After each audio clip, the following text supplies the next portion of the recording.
So today I have a special guest, Katty, Douraghy. Did I Hello. pronounce that correctly? Perfect. Okay. All right. So Katty, for anyone who didn't know you, if you could briefly introduce yourself.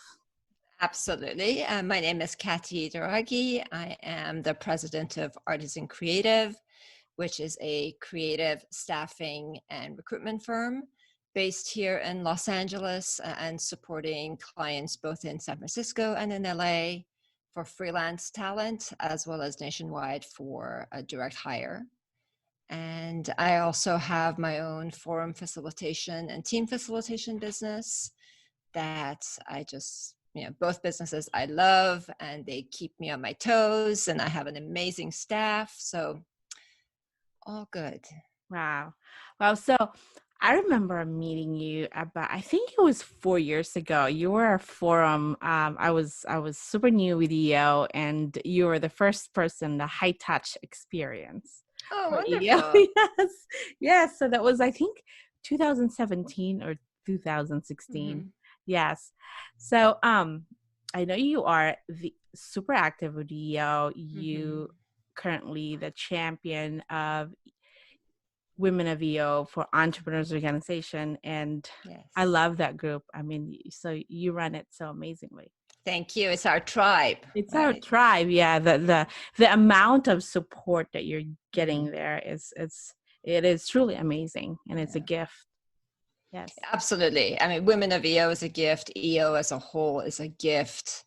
And I, especially during this time, I don't know Mm-hmm. what I would have done without having the support Mm-hmm. and all the information that is coming through, things that I otherwise would have to dig through myself. To have that information readily available has just been amazing.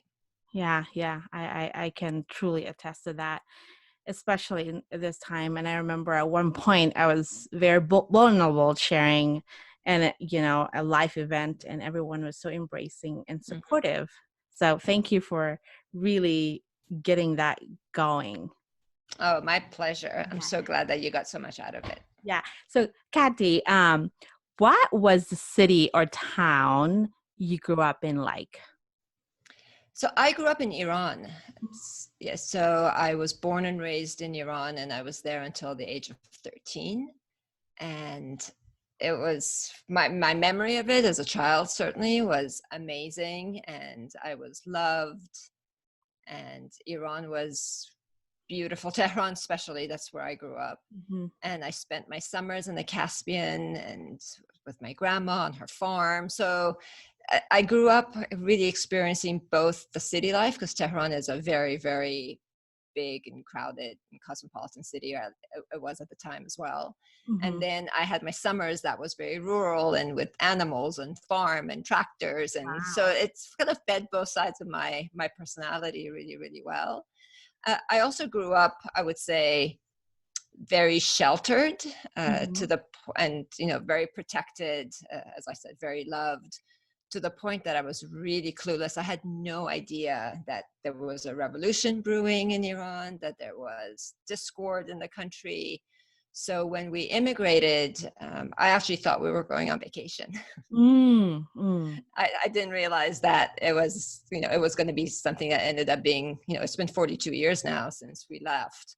And we left just with 2 suitcases. So I Wow. thought, hey, we're going on So, vacation. yeah, so straight from Iran, you moved to the US, or you live somewhere else as well? Is Yeah, that we correct? moved to England for a short time, to London for about 6 months, Uh-huh. while we were trying to figure out if it was going to be temporary or permanent. The revolution hadn't quite happened yet. Mm-hmm. It was kind of in the throes of things. And I think once we knew that it was, we weren't going to go back home, we came we came to the States. I grew up in Northern California. Northern California. Yeah. And tell me, what is that like growing up super new in this country? Well, for me, I went to high school in the middle of ninth grade. So when we moved here, it was it was February. So the school year had already started.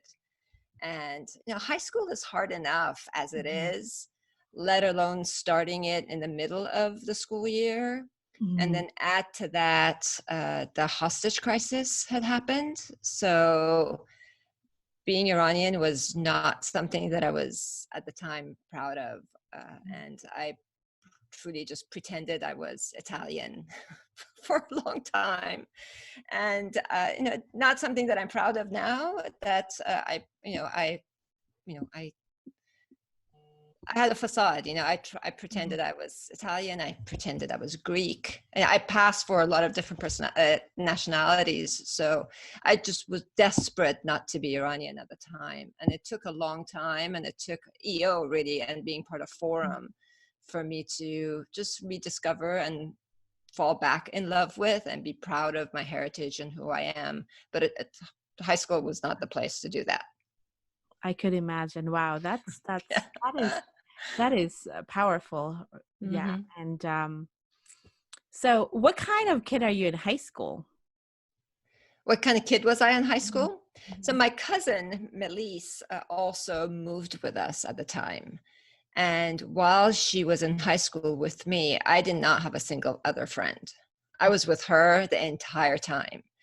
And I was a pretty good student. I've always been a rule follower, and I've always been very, very creative. So my favorite teachers were my English teacher and my history teacher. So those were the two classes that I just loved, because I could escape into books and escape into history. And I always loved that part of it.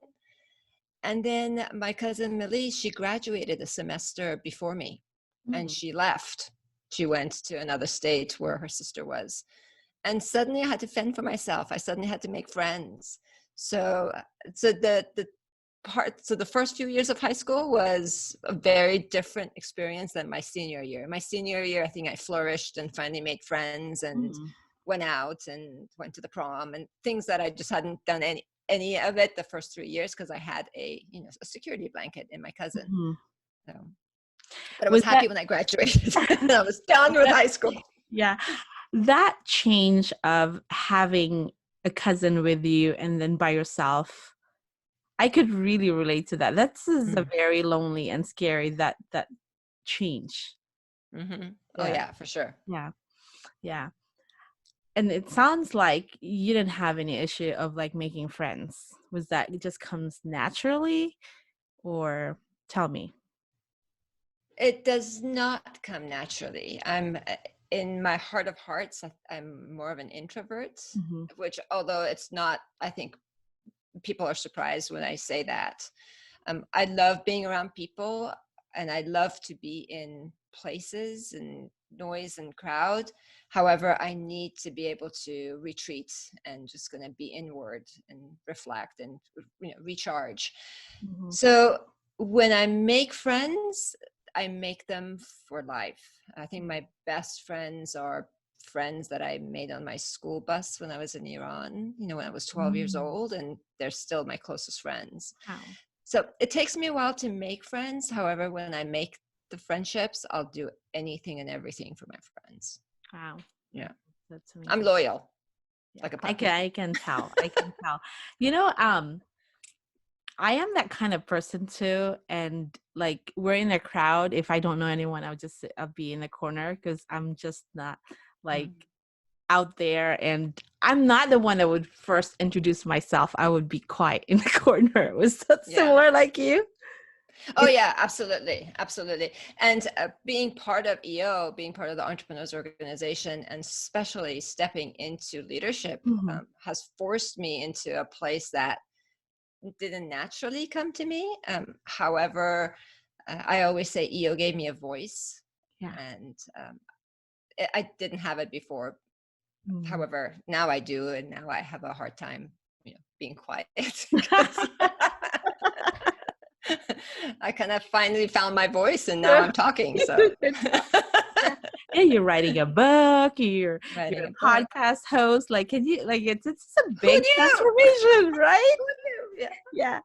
So, Katty, how would your 10-year-old self react to what you do What I do professionally, or who I am as a person. professionally? When I was 10 years old, I wanted to join the SWAT team. Mm. So what I'm doing now has nothing to do with that. Yeah, my 10-year-old self had quite a bit of an adventurous mind. And I think my parents wanted a boy Mm. for a long time. And all my pictures as a kid, I look like a little boy. So I think in my mind, I had adventures that had to do with, the more physical adventures, like Mhm. joining the SWAT team. And then for a while, I was going to be an astronaut. So it was very adventure focused. However, then my brother was born, and suddenly all the attention changed.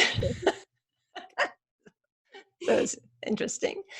And then I think that's when I came into my own. That's when I started to, I think at the age of 12 is when I met the friends that I mentioned earlier. And that's when I really was able to kind of just become the person that I am today, gradually, of course. So my 10-year-old would probably think, what kind of job does she have now?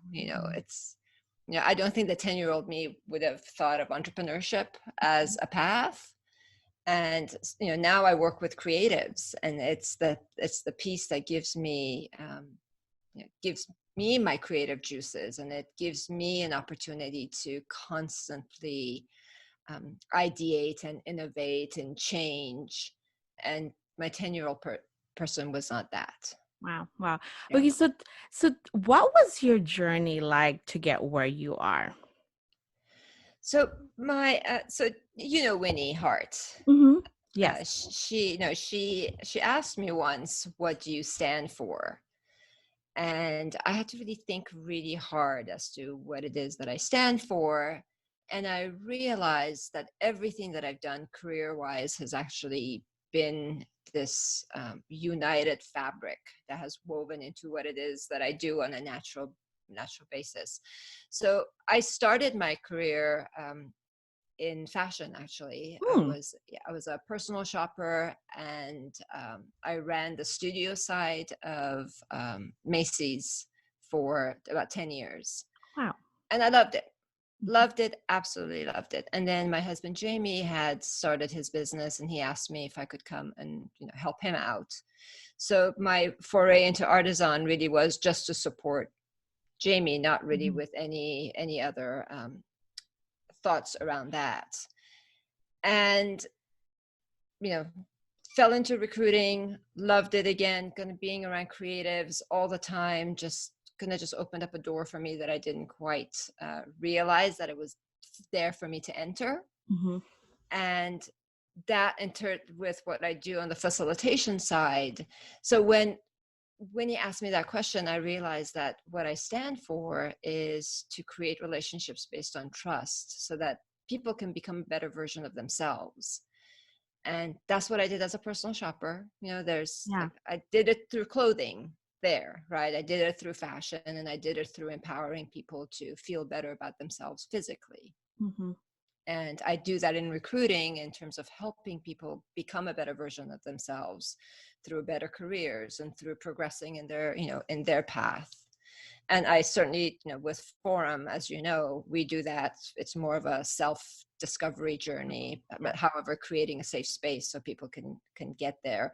So it's interesting that I started my career path really more from a passion place, because I Mhm. loved fashion. And then I just did it because I was going to help Jamie. And then I took over the business, and then moving into the facilitation piece, that's been the common thread. The common thread has always been about relationships and creating trust and being a friend and being with Mhm. people. So, Wow. Wow. Wow. yeah. So you're shopping for Macy's. Your buyer is and it's a women's clothes. Yes. Their So it brand. wasn't Mhm. it wasn't a buying position. Mm, okay. Yeah, it was a personal shopping. So helping people with their image. So it was an image Mm. consulting position. And then the studio services was selling clothing to the studios for all the TV Mm. shows and the movies, and working with the costume designers and the stylists. And it was so much fun. Sounds fun. It I was. would never, now that you're telling me, I love these stories. Like, Oh my gosh, it was so much fun. Yes, I could just imagine, right? Yeah, Especially you're buying for someone else and you're just spending whatever. So that sounds fun. it was fun. The only challenge with that was, with retail, and I loved retail, and my heart goes out to anyone and everyone in retail right now with how they're being impacted. Um, the only challenge with retail was I worked, even though I wasn't on the selling floor myself, I worked every weekend and all the holidays. And, so after a while, after 10 years, you know, with just my It's, family life, you know, it was time yeah, to make a change. yeah, it's very difficult. Actually, my Yeah. very first job in the US, I actually worked for Macy's. So Oh, I you know, did? yes. Where? It was in Florida and I was in a cosmetics department. I worked for the Estee Lauder Oh, okay. counter. That was my Oh, okay. very first job. That was my first job too, Really? Macy's. Yes. Yeah. Yeah. Well, they have a great training. And then Yeah, they it do. was is super solid. Yeah, So yeah, it was a I great learned a lot. company. Yeah, I was actually down in your way. I was at South Coast Plaza for 4 years. Oh, Yeah. wow. Wow. Wow. Yeah. So Mhm. I remember selling the Star Rewards. I was so good at it, the selling the credit card. That's so funny. Yes. And some of my coworker at that time, they struggle into selling the Star Rewards, and I was so good at it, so I would give them my credits because I don't want them to get in trouble for their jobs. So it's like, okay, this is yours. Give me your ID, I'll give it to you. That's so funny. It was so much Oh, fun. good for you. Yes. Good for you. Katty, what have been the biggest challenge you've had to overcome as As a person, or as a well, I guess I'll just use it as a person, yeah, because with entrepreneurship, personal and business is all so intertwined anyway, intertwined. right? Yes. The biggest challenge personally, um, it has. I think it had to do with recognizing that we all fall down. That's the recognition of it, and that it's the challenge isn't in the falling down. The challenge is in making sure that we get back up, dust ourselves off, and continue. And I think in the beginning, a failure just seems so big, and to learn that, what, this too shall pass. I think that was the biggest lesson. And I think from a business perspective, our company is 24 years old. So I think one of the biggest lessons was when 9/11 happened, and kind Mhm. of just its impact. And then several years later, when the economy was impacted in 2008. And then here we are today, just recognizing that, we need to just be strong, or I need to be strong at my core. There's team members, there's family, um, there's a whole industry that is being challenged right now. And if we're each focusing in on our core and can just look Mhm. beyond, then we're strong and we can kind of, get past that. And then on the personal side of it, and this is what I talk about in my book, is just overcoming adversity. In my case, it had to do with several family members who passed away, and the lessons learned there, when I just thought it was the darkest moment ever and that I would never come out of it. I did, and I came out of it much, much stronger. So yeah, it's just recognizing that we all come out of this cocoon and we do metamorphosize Mhm. into in my instance, I call it my butterfly years, Mhm. into a butterfly. So Mhm. Yeah, tell me about that experience. You said you'd never think you'd be out of that. So tell me, was that a death of the family that's so many in 1 year? Or tell me, what was that? yeah, so my mom was diagnosed with lung cancer, and she had, it was a pretty grueling battle for a number of years. And she passed away in April of 2011. However, 2 months before that, in February, my father had passed away. And a month before that, my stepmother had passed away. So the three of them within a 4-month period Mhm. was, a pretty challenging time, needless to say. And then a couple of years later, my cousin that I was mentioning, Macys, she passed away from breast cancer, and she was very young. She was younger than Mhm. me. So that was very hard. And then my uncle passed away, and then my stepfather passed away. So it was just, just for the number of like 3.5, 4 years, there were 7 different people who Mhm. died. And you never get used to it. Yeah. It's not a thing that you get used to. Each person impacts you in a Yeah. different way. But I think the lessons learned there for me were, and it was an interesting lesson in that, as dark and hard as it was, just kind of like the birds were still chirping, Mhm. like the sun was still coming out. Mhm. And it was still beautiful. The flowers smelled good. And I had a hard time reconciling between the two, like I was like, it just seems so awful, but how come the birds are so pretty and they sound so lovely? And just realizing that circle of life, and just realizing that, it is a process that we all Yeah. go through, and it's a process that I'm using now, even with Mhm. everything happening with COVID and just being at home. I open my window and the birds are chirping and the sun's Yeah. coming out. It just gives me hope, and it gives me, it's a good healing process for me to recognize that the world still goes on, even though at the time I thought my world had ended. Mhm. It hadn't. Mhm. So is that the source of your strength of looking at the bird and the sun and I think that? so. Wow. Yeah, I think so. And I never necessarily had thought myself as a nature person, but it's the rebirth of nature that, um, just, you know, gives me energy and kind of fuels my spirit.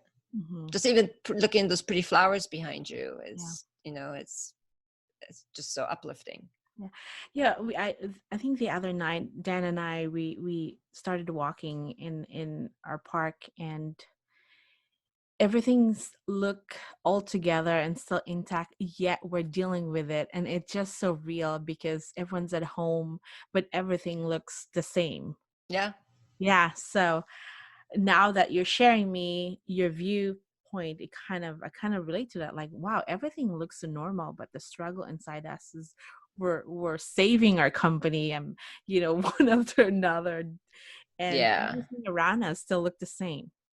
Yeah, exactly. Yeah. Exactly. And growing and flourishing, right? Hmm. Hmm. I mean, even without us interfering with it, the birds are chirping even louder. The grass is growing, faster. So it's interesting to kind of be part of that cycle of life. Yeah, yeah, yeah, absolutely.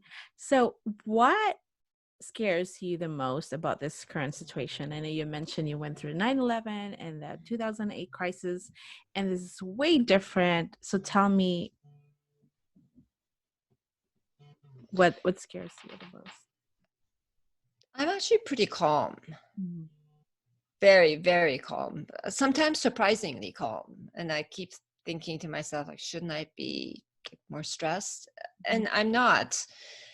And obviously this has impacted my business quite a bit. It's impacted my team quite a bit. It's impacted the creative community just incredibly. Mhm. uh, Actually today we decided, we just created a complimentary talent portal for any talent who's been, any creative who's been laid off, for them to just post their resumes for whomever wants to hire them. We're not even Mhm. involved, but we just want to be able to facilitate people getting jobs and getting back on their feet. Mhm. um, so I think what I don't want to miss.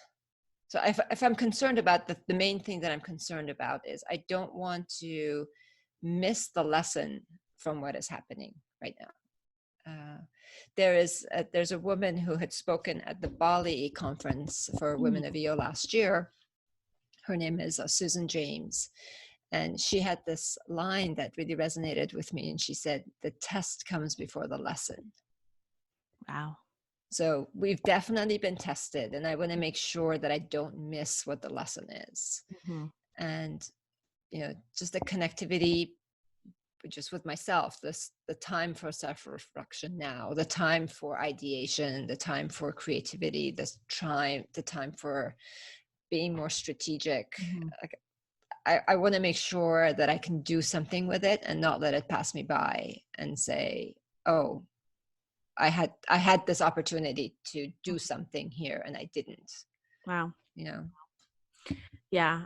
In this current situation, I'm so grateful with the EO community. When I feel like my anxiety level is up, I have to go listen to Warren, and then it calms me down. Right? Right? Yeah. Yeah. It's just then now I'm like, yeah, it just Yeah. it's hard not to be not to feel what's going on, but like it's really great to really go back to that, like, okay, what's your purpose and the vision or clarity. I mean, like, it just calms you down. Yeah, And it I don't does. know if I will have a clear head without listening to it. Yeah, Yeah. exactly. Yeah. Exactly.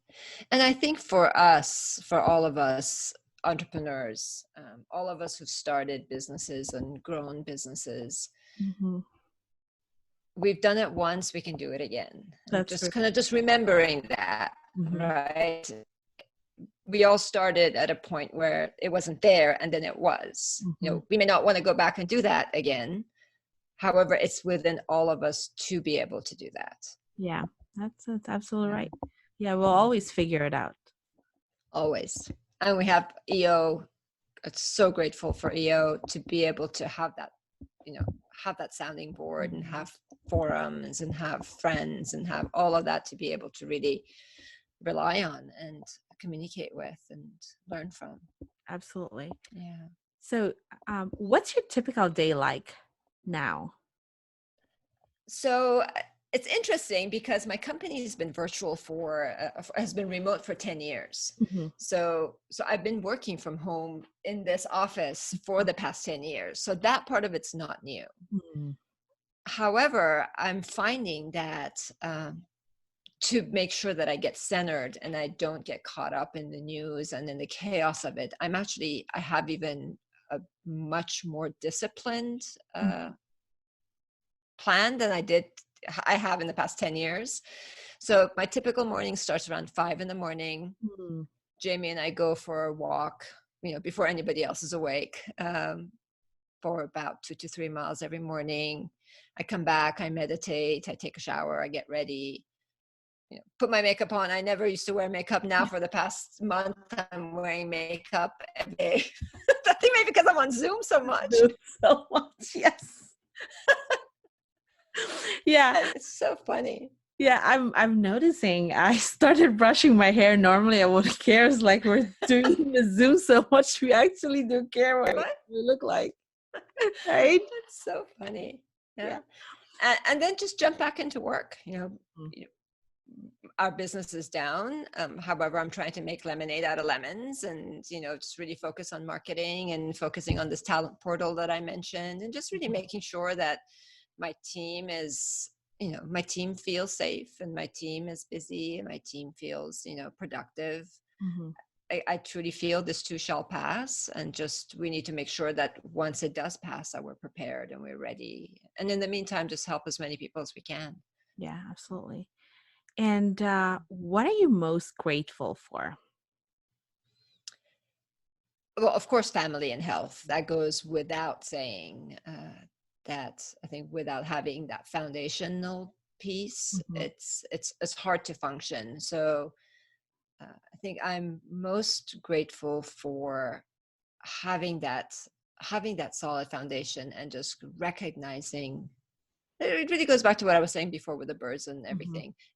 I'm really grateful for having had my eyes open to recognize all the little things that are beautiful in my life and not focus on like a disaster or, one thing. Mhm. The multiple things that keep me solid and sane. Wow, it's powerful. And what advice would you give to an aspiring entrepreneurs? So I don't give advice, as you Mhm. know.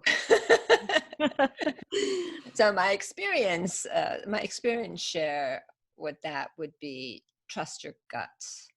Mhm. Uh, I think that's probably the biggest mistake I made earlier on is self-doubt and not relying on what my inner voice was telling me and what my heart was telling me. Mhm. So that would be, I think, the biggest experience that I could share with someone is if you're passionate about something, And if you have the drive to go after something, do it. If it doesn't work out, so what? You've fallen down, you get up, you dust yourself up, and you go after something else. It's the not trying that is I think the biggest loss. Absolutely. Yeah. So tell me about that self-doubt. What was in your head at that moment when you question yourself? I mean, I don't know. I'm assuming everybody has that little Real. voice in your head that, you know, that Christina Harbridge, if you remember her from The earlier. storytelling. Yes. Yeah. It's the roommate. It's the roommate in your head that is telling you, you're not good enough. You're not strong enough. You're silly. It's just that voice in your head, and just recognizing to not listen to that voice and just listen to your own voice. When there's two voices up here, it's hard to be able to focus and to concentrate. So to shut that one that does you no good, and just to listen to the one that is the encouraging voice, and the one that really wants you to flourish, the one that doesn't have an agenda. It's wonderful. Yeah. The agendaless voice. That's the one. The agendaless. I like that. I love that. And so what do you see as your place or purpose in life, Katty? My purpose in life is really, I think, to create the space so that people can be a better person, a better version of themselves. It's not my job or anybody else's job, I think, to make somebody be better. It has to come from inside of someone. But to be able to create the trust and to create the space so that people feel comfortable to, scratch the surface and get there on their own is, I feel pretty confident about that. That's a superpower of mine, is to be able to create safety for someone. Yeah. And that's the most difficult job. That's like, I remember you when I think of you, I remember the Johari window that you were training us, so that was, that's very amazing. So Katty, where can they find you? What's your handle? They can find me everywhere.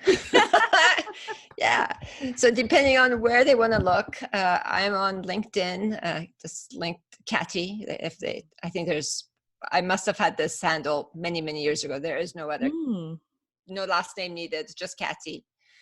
As well as our website, artisancreative.com, is the recruiting and staffing side of our business. And then createaction.com is the facilitation side of my business. And I'm on Facebook, I'm on Instagram, I'm on Twitter. So if you just put in my name, you will find me. Yeah. And when is the book is going to be out? It's with the editors. So this is the second pass with the editor. So I'm hoping that by the time she gets it back to me, that it's in a good enough place that we can see the finishing line. So absolutely, definitely, for sure this year, whether it's in a month or 3 months, it all depends on what she comes back on the editing. I can't wait. What's the title of the book? It's called The Butterfly Years. Yeah, I just had a death in the family a week ago, and I'm sorry. I struggled so much because he's so young. So, I would love to have that book. Like, I want to read it because it's been a struggle for me. Oh, I'm so sorry to hear that. I'm happy to talk to you anytime you want about that. Thank you so much. Well, Katty, thank you so much. This is so amazing. I actually learned so much from you. Oh, thank you. Yeah. So thank you for asking me to be on this call with you. I really appreciate it, Kate. I had so much fun, and thank you for sharing, and have a great day. Thank you. You too. Bye. Bye-bye. Bye.